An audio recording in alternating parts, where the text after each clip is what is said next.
ప్రభుత్వం అత్యంత ప్రతిష్టాత్మకంగా స్టార్ట్ చేసినటువంటి ప్రోగ్రాం స్వర్ణాంధ్ర స్వచ్ఛాంధ్ర.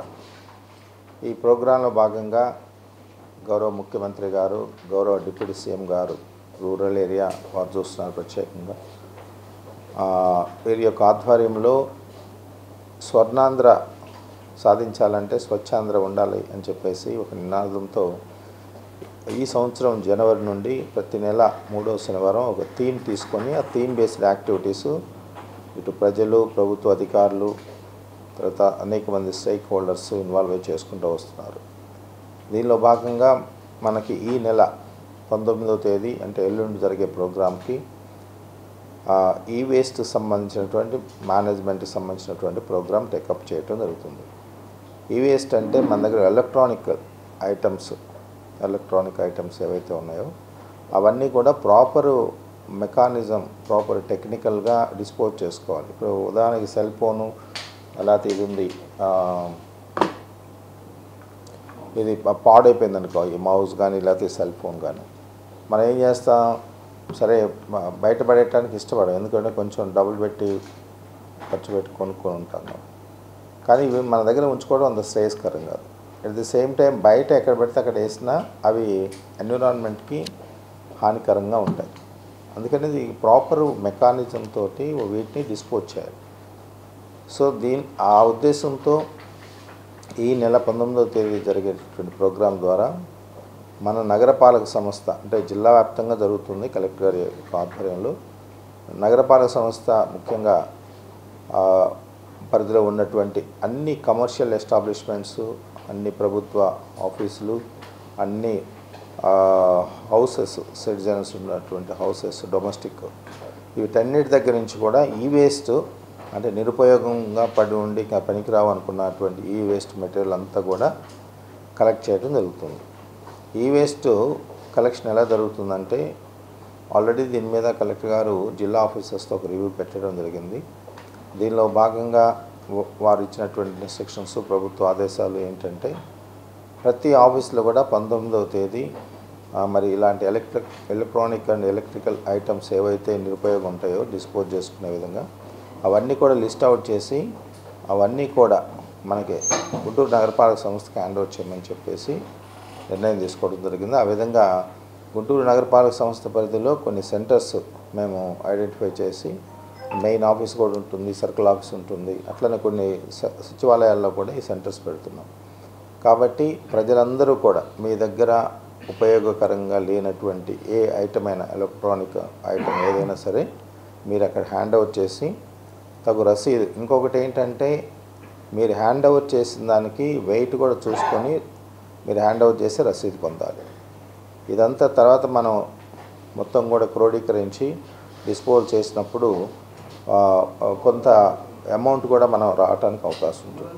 అంటే ప్రైవేటు వెండర్స్ ఎవరైతే ఉంటారో వాళ్ళకి మనము డిస్పోజ్ చేసినప్పుడు వాళ్ళు కొంత అమౌంట్ పే చేస్తారు. ఇది కూడా పొల్యూషన్ కంట్రోల్ బోర్డు యొక్క పర్మిషన్తో ఉన్నటువంటి కంపెనీస్ ఉన్నాయి, ప్రాసెసింగ్ యూనిట్స్, వాళ్ళకి ఇవ్వటం జరుగుతుంది. కాబట్టి ప్రజలందరూ, ఇటు అధికారులు, ప్రభుత్వ ఉద్యోగులతో పాటు ప్రజలందరూ కూడా ఈ అవకాశాన్ని సద్వినియోగం చేసుకొని మీ దగ్గర ఉన్నటువంటి ఈ వేస్ట్ మెటీరియల్ అంతా కూడా ఇటు జిఎంసి మెయిన్ ఆఫీస్ కానీ, సర్కిల్ ఆఫీస్ కానీ, అదే మాదిరిగా మనము కొన్ని ఏరియాస్, విలేజ్ సెక్రటేరియట్స్లో కొన్ని ఏరియాస్లో మనం సెంటర్స్ పెట్టుకుపోతున్నాం. వాటన్నిటిలో కూడా మీరు హ్యాండ్ ఓవర్ చేసి రసీదు పొందాలి. ఇది ఫస్ట్ పాయింట్. రెండవది ఏంటంటే దీని మీద ప్రైవేట్ ఎస్టాబ్లిష్మెంట్స్ ఉంటాయి, కమర్షియల్ ఎస్టాబ్లిష్మెంట్స్. ఉదాహరణకి వాళ్ళు అప్పుడప్పుడు స్కీమ్స్ పెడతా ఉంటారు, మీరు ఎక్స్చేంజ్ ఆఫర్ లాగా. సో మీ దగ్గర ఓల్డ్ మిక్సీ ఉంటే తీసుకొచ్చి ఇవ్వండి, మేము కొత్తది రీప్లేస్ చేస్తాం కొంత అమౌంట్ ఇచ్చి. ఇట్లాంటివి కూడా రేపటి రోజున 19వ తేదీన కమర్షియల్ ఎస్టాబ్లిష్మెంట్ కూడా విరివిగా టేకప్ చేయొచ్చు. చేసేస్తే ఆ పాత మెటీరియల్ ఏదైతే ఉందో ఆ మెటీరియల్, అంటే పెద్ద ఎస్టాబ్లిష్మెంట్ కమర్షియల్ యూనిట్స్ అయితే డెఫినెట్గా వాళ్ళకి ఆ ప్రాసెస్ ఐడియా ఉంటుంది.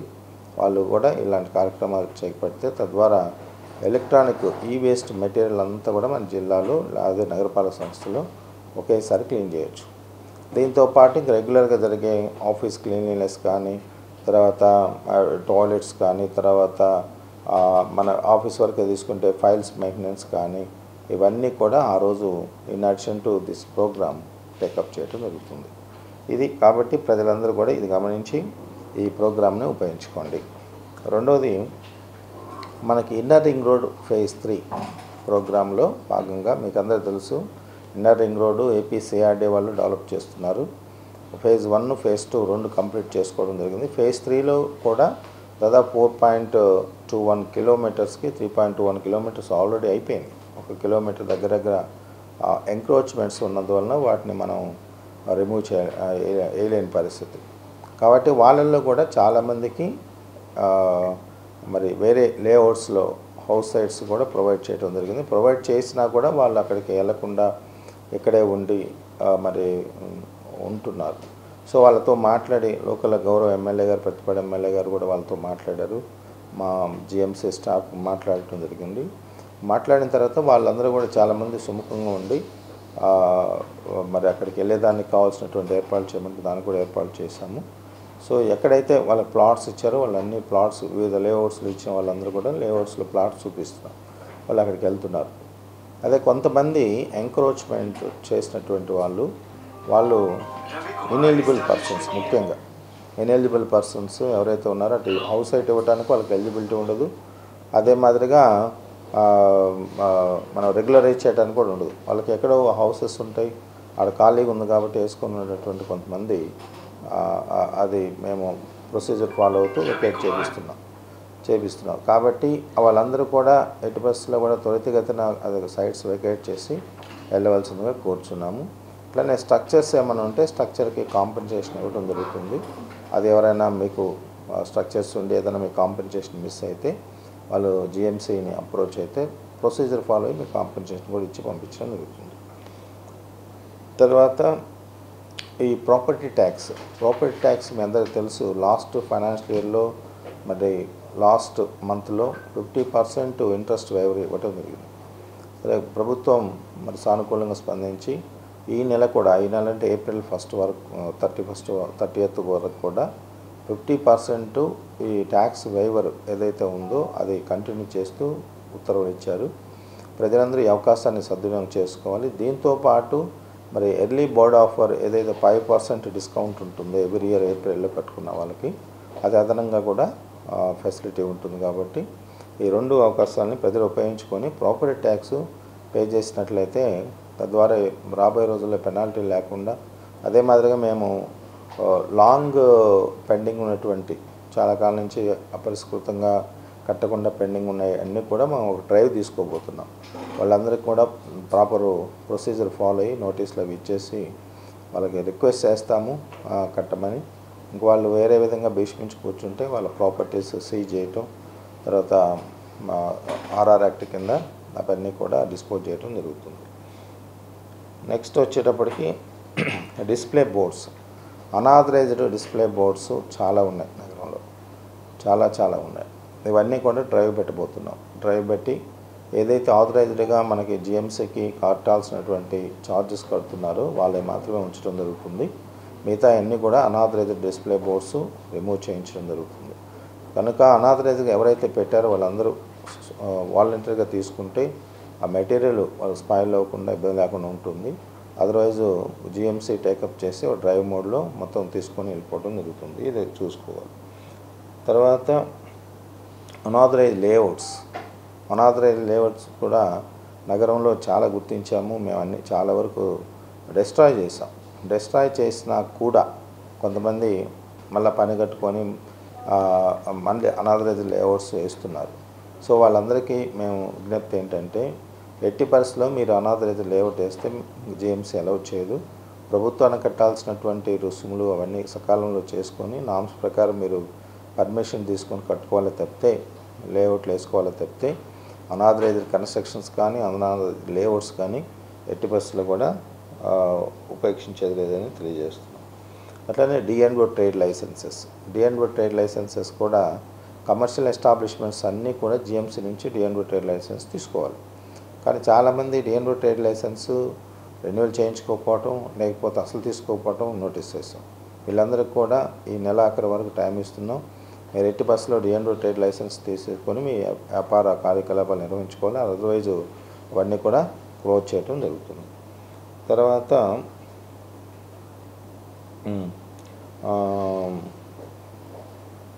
అండర్ అసెస్మెంట్స్, ప్రాపర్టీస్లో కూడా అండర్ అసెస్మెంట్స్ ఉన్నాయి. అంటే ఉండాల్సిన దానికంటే తక్కువ మెజర్మెంట్స్తో రికార్డులో ఉండటం, తర్వాత ఒక ఫ్లోర్ వేసుకోవడం, ఒక రూమ్ వేసుకోవడం, ఇవన్నీ కూడా ఉన్నాయి. ఇవన్నీ కూడా మేము డ్రైవ్ చేస్తున్నాము.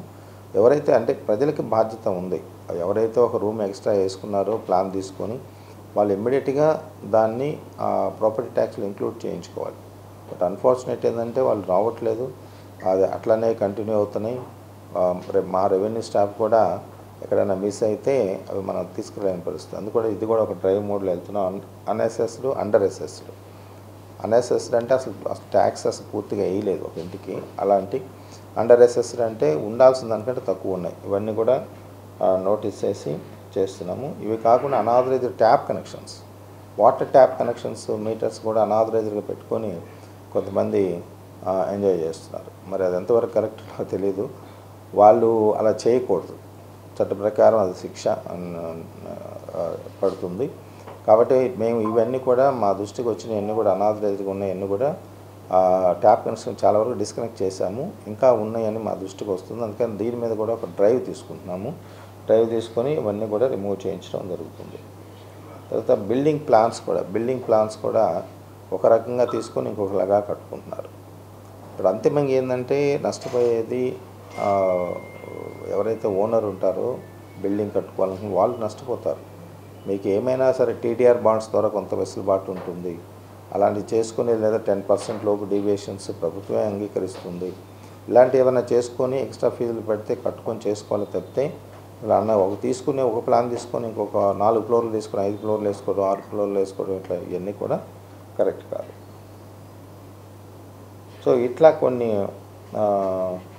వయలేషన్స్, తర్వాత కొన్ని ప్రజలు సహకరించాల్సిన విషయాలు, కొన్ని వ్యాపారస్తులు సహకరించాల్సిన విషయాలు, తర్వాత ప్రజలు అంటే అధికారులుగా మేము కొంత లీడ్ తీసుకొని ఇంకొంచెం యాక్టివ్గా ముందుకెళ్లాల్సిన అంశాలు, ఇవన్నీ కూడా మీతో డిస్కస్ చేయడం జరిగింది. వీటి పట్ల ప్రజలు అప్రమత్తంగా ఉండి ఎప్పటికప్పుడు జిఎంసీ అధికారులకు సహకరించినట్లయితే తద్వారా జిఎంసీ ఆదాయ వనరులు పెరుగుతాయి. ఆదాయ వనరులు పెరిగితే మనం ఇన్ఫ్రాస్ట్రక్చర్ పెంచుకోవచ్చు. జిఎంసీ పరిధిలో చక్కటి రోడ్లు కానీ, డ్రైనేజెస్ సిస్టమ్ ఇంప్రూవ్మెంట్ కానీ, స్ట్రీట్ లైట్స్ కానీ, పార్క్స్ కానీ, తర్వాత డ్రింకింగ్ వాటర్ కానీ, ఇవన్నీ కూడా మనం క్వాలిటీ సర్వీసెస్ చేయడానికి అవకాశం ఉంటుంది. తర్వాత ఇవి కాకుండా ప్లాస్టిక్ మీద నిషేధం. ప్లాస్టిక్ కూడా మనకి గవర్నమెంట్ ఒక షెడ్యూల్ ఇచ్చారు, ఒక action plan. Plastic, single use ప్లాస్టిక్ని మనం అవాయిడ్ చేయటం జరుగుతుంది. దీనిలో భాగంగా నేను లాస్ట్ మంత్ అంటే 1 ఏప్రిల్ నుంచి బ్యాన్ చేద్దామని చెప్పేసి ప్లాన్ తోటి అందరూ commercial establishments, chamber of commerce, కొంతమంది స్టేక్ హోల్డర్స్తో మీటింగ్స్ పెట్టి వాళ్ళని అడిగినప్పుడు వాళ్ళు ఈ నెలంతా మాకు కొంత సర్దుబాటు చేసుకోవడానికి టైం ఇవ్వండి, మే 1 నుంచి 100% మీరు ప్లాస్టిక్ మీద వినియోగం, సింగిల్ యూజ్ ప్లాస్టిక్ లేకుండా చూడవచ్చు. ఒకవేళ అలా జరిగితే జరిమానాలు కూడా మేము పే చేయడానికి ముందుకు వస్తామని చెప్పారు. నేనేంటంటే జరిమానాలు విధించాల్సిన అవసరం జిఎంసీకి ఉండకూడదు. కాబట్టి ఛాంబర్ ఆఫ్ కామర్స్ కానీ, తర్వాత కమర్షియల్ ఎస్టాబ్లిష్మెంట్స్, వీళ్ళందరూ కూడా, మ్యానుఫ్యాక్చరర్స్, వీళ్ళందరూ కూడా ఎటు బస్సులో కూడా మనకి ఇవాళ 17వ తేదీ, ఇంకా కొద్ది రోజుల్లో టైం ఉంది. కాబట్టి మీరు ఈ లోపు అన్నీ కూడా చేసుకుని ఆల్టర్నేటివ్ మెకానిజం డెవలప్ చేసుకొని తద్వారా సింగిల్ యూజ్ ప్లాస్టిక్ని మీరు అవాయిడ్ చేయాలని చెప్పేసి కోరుతున్నాను. So these are the important points అండి. ఇంపార్టెంట్ ప్రజలకి, కొంత స్టేక్ హోల్డర్స్కి అవన్నీ తెలియాలి. అట్లనే స్ట్రీట్ వెండర్స్ కూడా చాలా వరకు కొంత స్ట్రీమ్లైన్ అవుతూ వస్తుంది. అంటే ఇంతకుముందులాగా మరీ రోడ్ల మీద ఎట్లా పెడితే అట్లా ఉండట్లేదు. మేము చాలా వరకు కంట్రోల్ చేసుకుంటూ వస్తున్నాం. అయినా కూడా కొన్ని ప్రదేశాల్లో ఇంకా మూర్ఖంగా ఉన్నారు. వాళ్ళందరినీ నేను రిక్వెస్ట్ చేసేది ఏంటంటే, మీరందరూ స్ట్రీట్ వెండింగ్ జోన్స్ మనం పెట్టుకుంటూ వస్తున్నాం. ఆల్రెడీ ఒకటి స్టార్ట్ చేసాము, ఇంకా రెండోది రెడీ అయిపోయింది మన కంకురుగుంట ఫ్లైఓవర్ కింద కాలేజ్ దగ్గర. సో ఇట్లా ఫేజ్డ్ మేనర్లో పెట్టుకుంటూ వస్తాం. కానీ ఉన్న వాళ్ళ ఎలిజిబిలిటీ ఉన్నామని చూసి అకామిడేట్ చేసుకుంటూ వస్తాం. కాబట్టి మీరు కూడా అప్పుడు పెట్టేదాకా ఏ ఏరియాలో అయితే మీరు బిజినెస్లు చేసుకుంటున్నారో మీరందరూ కూడా రోడ్డు మార్జిన్ అంటే ఫుట్పాత్ కానీ, ఫుట్పాత్ అవతల కానీ ఉండాలి తప్పితే ఫుట్పాత్ దిగి రోడ్ల మీదకి రావద్దు. సో ఇది మీరు గమనించాల్సినటువంటి అంశం. అట్లాగే అనాథరైజ్డ్గా చాలా ఏరియాస్లో ఈ కార్ పార్కింగ్ చేయటం, టూ వీలర్స్ పార్కింగ్ చేయటం, ఆటోలు పార్కింగ్ చేయటం కూడా నోటీస్ చేసాం. వాళ్ళందరినీ కూడా రిక్వెస్ట్ చేశాము. అవన్నీ కూడా మీరందరూ కూడా ఎక్కడైతే పార్కింగ్ స్లాట్స్ కూడా జిఎంసీ ప్లాన్ చేస్తుంది, ఆ పార్కింగ్ స్లాట్స్లో మీరు పార్కింగ్ ఏరియాను ఉపయోగించుకొని తద్వారా కొంచెం సిస్టమేటిక్గా పెట్టుకుంటే ఎవరికి ట్రాఫిక్ కానీ ప్రజలకు కానీ ఇబ్బంది లేకుండా ఉంటుంది. కాబట్టి అదన్నీ సహకరించాలి. తర్వాత ఇక్కడ మన ట్రావెలర్స్ బంగ్లా నుంచి అప్ టు మూడు బొమ్మలు దాకా ఎప్పుడు చూసినా కూడా నగరంపాలెం ఆ రోడ్లో ప్రైవేట్ కార్లు పెట్టే ఉంటాయి. కొంతమంది అసలు పర్మనెంట్గా పెట్టేసినట్లు అనిపిస్తుంది, ఎందుకంటే దాని మీద డస్ట్ పడి ఉంటాయి చాలా. అవన్నీ నేను ఆల్రెడీ అప్పీల్ చేశాను. రేపటి రోజున రేపు మార్నింగ్ అవన్నీ కూడా వాళ్ళు తీసుకున్నారు, లేకపోతే తీసుకొని మా వెహికల్ షెడ్లో పడేయటం జరుగుతుంది. కాబట్టి ఆ యజమానులకు మళ్ళీ చెప్తున్నాను, ఇప్పటికే 15 రోజులు టైం ఇచ్చాము మీకు అందరికీ చెప్పడం జరిగింది. అవన్నీ కూడా రిమూవ్ చేయించుకోవాలి. నాట్ ఓన్లీ దట్ ప్లేస్, నగరంలో చాలా చోట్ల కూడా ఇట్లాంటి ప్రదేశాలు గుర్తించడం జరిగింది. వీళ్ళందరూ కూడా రోడ్ల మీద ఉండకూడదండి, పబ్లిక్ న్యూసెన్స్ చేయకూడదు. కాబట్టి ప్రజలకు వీటన్నిటిని గమనించి సహకరించి మీ యొక్క యాక్టివిటీస్ చట్ట పరిధిలో చేసుకోవాలని చెప్పేసి నగరాన్ని మంచి సుందర నగరంగా, బ్యూటిఫుల్ గ్రీనరీ కానీ లేకపోతే శానిటేషన్ పరంగా కానీ చాలా సిబ్బంది కానీ మేము కానీ పూర్తిగా దీని మీద కాన్సన్ట్రేషన్ చేస్తున్నాం. ప్రజాప్రతినిధులు అందరూ మాకు 100% సపోర్ట్గా ఉన్నారు. కార్పొరేటర్స్ కానీ సెంట్రల్ మినిస్టర్ గారు కానీ, ఎందుకంటే మీకు తెలుసు డెవలప్మెంటల్ యాక్టివిటీస్ చాలా ఫాస్ట్గా నడుస్తున్నాయి. సెంట్రల్ గవర్నమెంట్ ఫండింగ్తో ఉన్నట్టు ముడిపడిన స్కీమ్స్ కానీ, state government funding, GMC own ఫండింగ్తో చేస్తున్నాయి. చాలా యాక్టివిటీస్ స్పీడ్గా అందుకుంటున్నాయి. కాబట్టి తద్వారా ప్రజలు ఆశించేది మనం చేయాల్సిన అవసరం జిఎంసీకి ఉంటుంది. కాబట్టి ప్రజల సహకారం ఉండాలి. అట్లనే లోకల్గా ఉన్నటువంటి ప్రజాప్రతినిధులు వీళ్ళందరూ కూడా సహకరిస్తేనే అది ఫ్రూట్ఫుల్ అవుతుంది. సో ఈ సందర్భంగా మీడియా ద్వారా అందరినీ కూడా నేను అప్పీల్ చేస్తున్నా, జిఎంసీకి సహకరించండి, జిఎంసీని బలోపేతం చేయండి. తద్వారా మీ క్వాలిటీ సర్వీసెస్ ఇవ్వడానికి జిఎంసీ ఎప్పుడు సిద్ధంగా ఉంది. ప్రభుత్వ పథకాలు, సంక్షేమ పథకాలను కూడా ప్రజలకు చేరువ చేయడానికి జిఎంసీ సిద్ధంగా ఉంటుంది.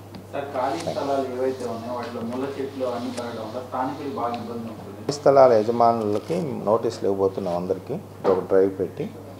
ఎక్కడైతే మనకి వాళ్ళ రెస్పాన్స్ ప్రాపర్గా ఉండదో, ఎక్కడైతే ఓనర్షిప్ని మనం ఐడెంటిఫై చేయలేకపోతున్నామో అవన్నీ ఆ స్థలాలు మాత్రం జిఎంసీనే టేకప్ చేసి అక్కడ బోర్డు పెట్టేస్తాం. జిఎంసీ ఇది రిమూవ్ చేశారు కాబట్టి నెక్స్ట్ ప్రాపర్టీ ట్యాక్స్లో కానీ వాళ్ళు పర్మిషన్స్కి వచ్చినప్పుడు, లేదు ఇంకా వాళ్ళు అసలు ఏమి ఓనర్షిప్ లేదంటే జిఎంసీ ప్రాపర్టీ అనే బోర్డులు పెట్టేస్తాం అవసరం.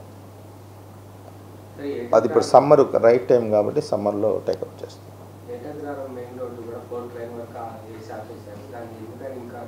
అదే అక్కడ పోల్ షిఫ్టింగ్ అని కొంచెం చిన్న కోర్టు లిటిగేషన్స్ ఉన్నాయి, అందువల్ల డిలే అయింది. ఇప్పుడు అది కూడా అయిపోతుందండి, మ్యాక్సిమం కొద్ది రోజుల్లోనే అయిపోతుంది. వీధి కుక్కలు మీ అందరికి తెలుసు, మన దగ్గర దాదాపు 31,000 చిల్లర మన దగ్గర ఉంటే దాంట్లో దగ్గర 4,500 వరకు మనం స్టెరిలైజేషన్ కంప్లీట్ చేసాం. ఇక్కడ డాగ్ లవర్స్ పేరుతోటి నేను గతంలో కూడా చెప్పాను, చాలామంది అనేక రకాల న్యూసెన్స్లు క్రియేట్ చేస్తున్నారు. నిజంగా వాళ్ళు డాగ్ లవర్స్ అయితే మాతో సన్నిహితంగా ఉండి ఎలా చేయాలి, వాటిని ఎలా ఇంకా వాటికి ఇబ్బంది లేకుండా వాతావరణం ఎలా క్రియేట్ చేయాలని అలా పాజిటివ్ వేలో వస్తారు. బట్ దే మోటో మెయిన్ ఏంటంటే అసలు జరగకూడదు, ఆ ప్రోగ్రామ్ జరగకూడదు, ఇలా ప్రోగ్రామ్ని ఏ విధంగా డిస్ట్రాయ్ చేయాలనే ఆలోచనతో ప్రతినిత్యం కొంతమంది ఆలోచిస్తూ ఉంటే, సో దాన్ని దృష్టిలో పెట్టుకొని మరి అక్కడ ఉన్న చిన్న టెక్నికల్ రీజన్స్ని దృష్టిలో పెట్టుకొని మాకు ఏదైతే ఒక ఏజెన్సీని అలాట్ చేశారో ఆ ఏజెన్సీని విత్డ్రా చేసుకున్న తర్వాత వాళ్ళు మళ్ళీ అప్పీల్ చేశారు. అది అండర్ ఎగ్జామినేషన్ సెంట్రల్ లెవెల్లో, సెంట్రల్ యానిమల్ వెల్ఫేర్ బోర్డు లెవెల్లో ఉంది. ఈలోపు మాకు గవర్నమెంటు, స్టేట్ గవర్నమెంట్ పర్మిషన్ ఇచ్చారు. కొంతమంది 4 డాక్టర్లను ఇచ్చారు. ఆల్రెడీ మా దగ్గర ఒక వెటర్నరీ డాక్టర్ ఉన్నారు, పిఏఎస్ ఉన్నారు. వీళ్ళు కలిసి బహుశా మండే నుంచి మేము మళ్ళీ రీస్టార్ట్ చేయబోతున్నాం ఏబీసీ యాక్టివిటీస్. దానికి కావాల్సిన ఇన్ఫ్రాస్ట్రక్చర్ ఉంది, కావాల్సిన మెడిసిన్స్ కూడా సమకూర్చుకుంటున్నాము. మేబీ రేపు వచ్చేస్తాయి. మండే నుంచి మళ్ళీ ఈ ప్రోగ్రామ్ రీస్టార్ట్ చేస్తాం. మీ అందరికీ తెలుసు సుప్రీంకోర్టు మార్గదర్శకాలు ఉన్నాయి, అనేక యాక్ట్స్, రూల్స్ ఉన్నాయి. కాబట్టి కుక్కల్ని మనం ఎట్టి పరిస్థితుల్లో చంపడానికి వీల్లేదు, వాటి పట్ల క్రూయల్గా వ్యవహరించడానికి వీల్లేదు. ఉన్న కుక్కల్ని తీసుకెళ్ళి వాటి ఉత్పత్తి ఏదైతే ఉంటుందో పునరుత్పత్తి అంటారు అవి నియంత్రణ చేయటం, స్టెరిలైజేషన్ ద్వారా, అట్లానే వ్యాక్సినేషన్ చేయటం, వాటిని కొంచెం అబ్జర్వ్ చేసి మంచిగా సేఫ్గా ఉందనుకున్నప్పుడు వాటిని తీసుకొచ్చి మళ్ళీ సేమ్ ప్లేస్లో వదిలిపెట్టడం. ఇది మాత్రమే జరగాలి. కాకపోతే ఏబీసీ చేసిన యాక్టివిటీ కంప్లీట్ అయితే డెఫినెట్గా వాటిలో ఉన్నటువంటి వ్యతిరేక భావం, అంటే జనాలు చూసి ఎగబడాలనే భావం తగ్గుతుంది. సైంటిఫిక్గా కూడా ప్రూవ్డ్ కాబట్టి ఆ విధంగా ముందుకెళ్ళి చేస్తాం. రోజుకి అట్లీస్ట్ ఒక 100 డాగ్స్కి స్టెరిలైజేషన్ చేయాలని టార్గెట్ పెట్టుకున్నాము. ఇంకొక 2 months తర్వాత ఒక 200కి ప్లాన్ చేసుకుంటున్నాం. అక్టోబర్ ఎండింగ్కి మొత్తం బ్యాలెన్స్ ఏదైతే 26,000 ఉన్నాయో 26,000 దాకా ఉన్నాయి, అవన్నీ కూడా అక్టోబర్ ఎండింగ్కి కంప్లీట్ చేయడం ప్లాన్ చేసుకుంటాం. శివారు ప్రాంతాల్లో వీధి లైట్ల నిర్వహణ అంతగా లేదు సార్. ఇప్పుడు అందుకే ఇప్పుడు మెయింటెనెన్స్ కరెక్ట్ లేదు. కరెక్ట్ మీరు అన్నది నేను కూడా అంగీకరిస్తాను. అందుకే సిస్టంలో కొంచెం చేంజెస్ చేసుకున్నాం. ఇంతకుముందు ఏంటంటే ఒక డిఈ, ఒకరో ఇద్దరు ఎలక్ట్రికల్ ఏఈస్ ఇట్లా పెట్టి వాళ్ళకి సివిల్ వర్క్స్తో పాటు అవి కూడా ఉన్నందువలన కాన్సన్ట్రేషన్ చేయలేకపోతున్నారు. అందుకని ఇప్పుడు మేము ఏం చేస్తాం, రెగ్యులర్గా ఉండే ఎమ్యూనిటీ సెక్రటరీస్, రెగ్యులర్గా ఉండే ఏఈలకే బాధ్యత అప్పచెప్తున్నాము. చేస్తే తద్వారా వాళ్ళ ఏరియా తక్కువ ఉంటుంది కాబట్టి వాళ్ళు కాన్సన్ట్రేషన్ చేస్తారు. సో ఈరోజు కూడా దీన్ని రివ్యూ చేసుకోవడం జరిగింది సబ్జెక్టు. నెక్స్ట్ ఈ మంత్ ఎండ్కి 100% లైట్స్ అన్నీ కూడా వెలిగేటట్లు ప్లాన్ చేస్తాం. డెఫినెట్గా విధించబోతున్నాము. రిపీటెడ్గా చేస్తే చట్ట ప్రకారం యాక్షన్ కూడా తీసుకుంటాం. క్యూఆర్ కోడ్ ఇప్పుడు లేదండి, సిస్టమ్ లేదు. అప్పుడే అదే నేను చెప్తున్నాను, అనాథరైజ్డ్ డిస్ప్లే బోర్డ్స్ అన్నీ కూడా రిమూవ్ చేయడం జరుగుతుంది. ఆథరైజ్డ్ మా ఏవైతే ఉన్నాయో వాటికి సిస్టమ్ ఫాలో అయ్యి క్యూఆర్ కోడ్ కానీ లేకపోతే ఏదైనా అంటే అఫిషియల్ రికగ్నైజేషన్ ఉన్నట్లు మేము దానికి ఒక ట్యాగ్ కానీ అట్లా చేస్తాం. ఇవన్నీ ఏంటంటే జిఎంసీకి ఇన్కమ్ వచ్చేటటువంటి సోర్సెస్, చట్ట ప్రకారం అలౌబుల్ సోర్సెస్. కానీ వీటిని కొంతమంది మరి దాన్ని మిస్యూటిలైజ్ చేసి చట్టాన్ని వేరే విధంగా మార్చుకొని వాళ్ళు ఎంజాయ్ చేస్తున్నారు. సో దీన్ని కూడా చాలా సీరియస్గా తీసుకుంటున్నాము. ఎట్టి పరిస్థితుల్లో కూడా 1 week 10 days పూర్తిగా డ్రైవ్ పెట్టి దీన్ని చేయటం జరుగుతుంది. ఉన్నాయి నగరపాలక సంస్థలో ఒక 40 మేము ఇనిషియల్గా 40 గుర్తించాము. వాటిని డిస్ట్రాయ్ చేయటం జరిగింది. తర్వాత కొత్తగా లేఅవుట్స్ కూడా మళ్ళీ ఈ మధ్యకాలంలో పుట్టుకొస్తున్నాయి అనేది సమాచారం. వీళ్ళు ఏం చేస్తున్నారంటే నైట్ ఒక లేఅవుట్ వేసేస్తున్నారు అంతే. నెక్స్ట్ డే వెళ్తే వాళ్ళ మీద వేరే మా జిఎంసీ స్టాఫ్ మీద మాట్లాడటం ఇట్లాంటివన్నీ ఉన్నాయి. సో ఎట్టి పరిస్థితుల్లో కూడా అవి కొనసాగడానికి అవకాశం లేదు. మీరు చక్కగా 10 రోజుల్లో అవ్వాలి అన్న పని మేము 2 రోజుల్లో చేసి పెట్టడానికి సిద్ధంగా ఉన్నాం, ప్రాపర్ వేలో వస్తే. కాబట్టి అలాంటి వాళ్ళు రియల్ ఎస్టేట్ బిజినెస్ చేస్తున్నటువంటి వాళ్ళు, ఈ లేఅవుట్స్ ముఖ్యంగా చేసేవాళ్ళు వాళ్ళు అది తెలుసుకోవాలి. ఎట్టి బస్సులో అనాథరైజ్ లేఅవుట్స్ని అలౌ చేయి. పబ్లిక్ డొమైన్ మేము ప్రెస్కి ఇచ్చాము, తర్వాత జిల్లా రిజిస్ట్రార్కి లెటర్స్ రాసాము, ప్రెస్కి కూడా ఇచ్చాము, వచ్చిన కొత్తలోనే ఇచ్చాము. మళ్ళీ ఇప్పుడు అవి ప్లస్ ఎందుకంటే ఆ సర్వే నెంబర్స్ మేము రిజిస్ట్రేషన్లో చేయొద్దని చెప్పాము, రిజిస్ట్రేషన్లో మీరు ఎవరు కొనొద్దని కూడా ఇచ్చాము పిలుపునివ్వటం. మళ్ళీ 2 daysలో మళ్ళీ ఒక లిస్ట్ కూడా పబ్లిష్ చేస్తాం. ఇంత చేసినా కూడా ప్రజలు కూడా ఆలోచించాలి. ఇన్ని పర్మిషన్స్ లేకుండా రిజిస్ట్రేషన్ డిపార్ట్మెంట్ వాళ్ళు రిజిస్ట్రేషన్ జరుగుతుందని చెప్పి కొనేసుకుంటున్నారు. ఉత్తరోత్తర వాటికి ప్లాన్స్కి వచ్చినప్పుడు ఇవన్నీ చాలా ప్రాబ్లమ్స్ ఉంటాయి. కాబట్టి జనాలు ఆలోచించాలి, కొనేవాళ్ళు అది అవాయిడ్ చేయటం. అన్నీ ఇప్పుడు ఏంటంటే క్లియర్గా గైడ్లైన్స్ ఉన్నాయి. సుప్రీంకోర్టు మార్గదర్శకాలను అనుసరించి అన్ని రాష్ట్ర ప్రభుత్వాలు, మన రాష్ట్ర ప్రభుత్వం కూడా కొన్ని గైడ్లైన్స్ ఇచ్చారు. దీని ప్రకారం ఒక ఇంటికి ప్లాన్ ప్రకారం కట్టుకుంటే ఆక్యుపెన్సీ సర్టిఫికేట్ ఇవ్వటం జరుగుతుంది. ఒకవేళ ఆక్యుపెన్సీ సర్టిఫికేట్ ఇవ్వలేని పక్షంలో అంటే వయలేషన్స్ అయి ఉండి ఆ ఇల్లు ఎప్పటికి కూడా వ్యాలిడిటీ ఉండదు. ప్రాపర్టీ ట్యాక్స్ ఇవ్వం, వాటర్ ట్యాప్ కనెక్షన్ ఇవ్వం, ఓకే, ఇవన్నీ ఉంటాయి. తర్వాత చట్ట ప్రకారం డిమాలిషన్ చేయొచ్చు, ఇవన్నీ ఉంటాయి. కాబట్టి ఇప్పుడు దాకా ఏంటంటే మనకి ప్రాపర్టీ ట్యాక్స్ అంటే డబుల్ వేసుకుంటున్నాం, వాటర్ ట్యాప్ కనెక్షన్ ఇచ్చి డబుల్ వేసుకుంటున్నాం. కానీ ఇప్పుడు లేటెస్ట్గా వచ్చిన గైడ్లైన్స్ ప్రకారం ఆ ఇంటికి అసలు ప్రాపర్టీ ట్యాక్స్ అయ్యము, వాటర్ ట్యాప్ కనెక్షన్ ఇవ్వము, ఓకే, చట్ట ప్రకారం డిమాలిష్ చేయడానికి ముందుకెళ్ళడం జరుగుతుంది. రిజర్వాయర్ దగ్గర అక్రమ నీటి రవాణా జరుగుతుంది అనేది ఒక రాజకీయ నాయకుల కనుసన్నల్లో దొరుకుతుందని ముఖ్యం మనకి. కాబట్టి ప్రైవేట్ యాంకర్స్ని మేము పూర్తిగా స్టాప్ చేసేసాం. కొంతమంది శానిటరీ ఇన్స్పెక్టర్లు వాళ్ళ గ్రూపులో పెట్టుకొని ఉద్యోగాలు ఇచ్చి వాళ్ళ దగ్గర డబ్బులు వసూలు చేశారనే ఆరోపణలు ఉన్నాయి. శానిటరీ ఇన్స్పెక్టర్లకి శానిటేషన్కి సంబంధించి కొంతమంది ఎంప్లాయీస్ రిక్రూట్మెంట్ చేసుకుంటూ వాళ్ళు చేసుకుంటారా? చేసుకొని కూడా జరుగుతుంది. ఇది ఎలా చేసుకుంటారు వాళ్ళు? అంటే ప్రైవేట్గా అనాథరైజ్డ్గా. అదే చేసుకోవాలంటే వాళ్ళు శాలరీ ఇవ్వాలి కదా, నేను ఇవ్వాలి కదా. మీరు ఇవ్వాలి సార్. కొన్ని ఎన్ఎంఆర్ టైప్లో కొంతమంది పర్మనెంట్ ఉద్యోగస్తులు ఉన్నాయి సార్, అలాంటివి మీరు ఒకసారి చూడండి. ఇంపాసిబుల్. ఎందుకంటే వాళ్ళకి ఆఫ్ కాస్ట్లో ఉన్న వాళ్ళకి ఐడి ఉంటుంది, రెగ్యులర్ ఎంప్లాయీస్ దగ్గరికి మాకు సిఎఫ్ఎంఎస్లో ఐడి ఉండాలి కదా, అవి ఉంటేనే శాలరీ ఇవ్వగలం. ఇంక మిగతాది ఏది జరిగినా కూడా అనాథరైజ్డ్ ట్రాన్సాక్షనే కానీ అలా జరగడానికి ఛాన్సెస్ లేవు. అయితే నా దృష్టిలో ఉన్న కొన్ని అంశాలు, ఇప్పుడు రెగ్యులర్ ఎంప్లాయీస్కి ₹1,00,000 1,25,000 శాలరీస్ వస్తున్న వాళ్ళు కూడా ఉన్నారు. వాళ్ళు సబ్స్టిట్యూట్ పెట్టుకొని కొంతమంది ఆ 10,000 5,000 ఇచ్చేసి వర్క్ ఎగ్గొట్టి వెళ్ళిపోతున్నారు అనేది. ఇప్పుడు అది కంట్రోల్ చేసాం. తర్వాత రేషనలైజేషన్ చేసాం. ఒక చోట ఎక్కువ మంది ఉన్నారు, ఒక చోట తక్కువ మంది ఉన్నారు. సో అట్లాంటిది రేషనలైజేషన్ చేసాం. ఇప్పుడు వర్కర్స్ ప్రాబ్లం లేదు మాకు, వర్కర్స్ సఫిషియెంట్గా ఉన్నారు. తర్వాత మ్యాన్ పవర్ సఫిషియెంట్గా ఉంది. కాబట్టి కాకపోతే ఈ జనాలు అలవాటు పడ్డారు, వర్కర్స్ అలవాటు పడ్డారు, తీసుకొచ్చి ఆ చెత్త రోడ్ల మీద వేస్తున్నారు, అక్కడక్కడ పడుతున్నాయి. అవి కూడా రాబోయే రోజుల్లో కంట్రోల్ చేస్తాం. సీసీటీవీలు పెడుతున్నాము, ఎవరు వస్తున్నారో ఐడెంటిఫై చేస్తాము, వాళ్ళ మీద చట్ట ప్రకారం యాక్షన్ తీసుకుంటాం. అవేర్నెస్ క్రియేట్ చేస్తాం. ఫస్ట్ జనాల్లో తడి చెత్త పొడి చెత్త ఇవ్వమని చెప్తాము, అవేర్నెస్ క్రియేట్ చేసి ఇవన్నీ అయిపోయిన తర్వాత కూడా భీష్మించి కూర్చుంటే ఎన్ఫోర్స్మెంట్, చట్టాన్ని ఎన్ఫోర్స్ చేసి పనిష్మెంట్ ఇవ్వటం. ఓకే.